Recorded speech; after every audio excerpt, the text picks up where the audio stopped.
Happy day students. In this video, we are going to start off with the new poem, Maps.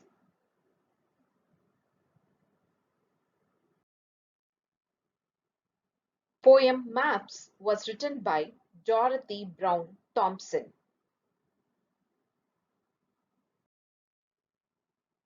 About the author.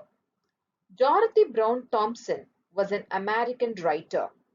In this poem, she paints a bright picture of the different things and scenes that maps can bring out to our minds. In this poem, she pays a tribute to maps, that is, different kinds of maps, that hold a key to an unseen, unknown world of adventure waiting to be explored.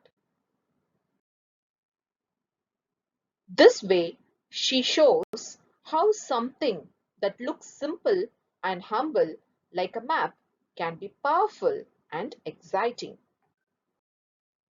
Before getting into the appreciation of the poem, I would like to ask you a few questions.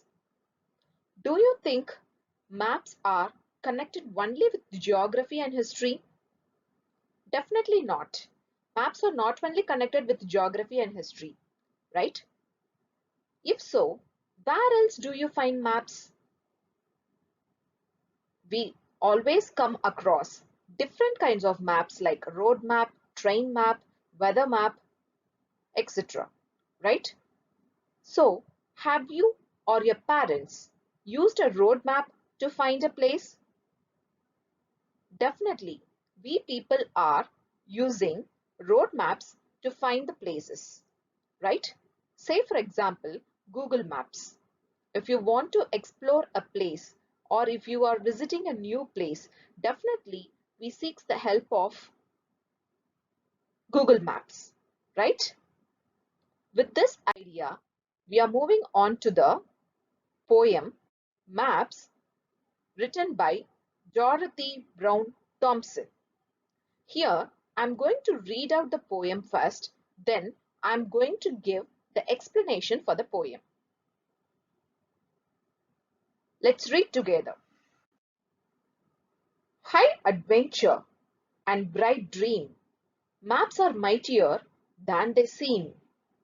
Ships that follow, leaning stars, red and gold of strange bazaars.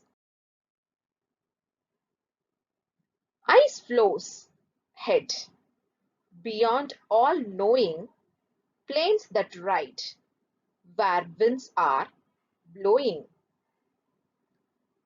Train maps, maps of wind and weather, road maps taken altogether.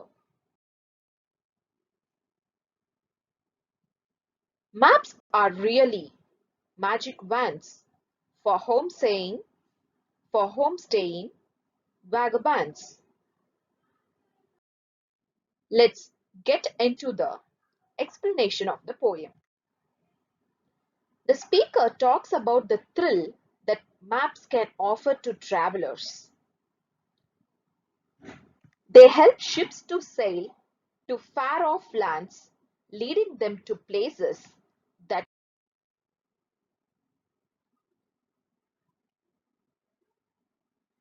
maps are not only diagrams on paper describing the physical feature of countries, they are also a means of exciting us to seek adventures through travel or at least dream of visiting exotic places even if we are unable to visit them. How do map help the ships? Any idea, children? Yes, sailors rely on maps to guide their ships to distant lands across seas as they depended on stars, which is none other than the leaning stars, before maps were available. To what kind of places do map lead ships? Yes, they lead them to strange places that sell exotic wares.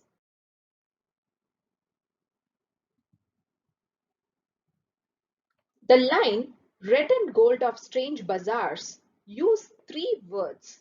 to make markets sound attractive. The first one is strange. What is meant by strange? We think of unknown and unseen bazaars rather than those we have seen already. And the second word is red and gold. What is meant by red and gold? What could be the things that have these bright colors and are sold at these markets? It also uses the word bazaar rather than market to make it sound a little more unfamiliar and curious.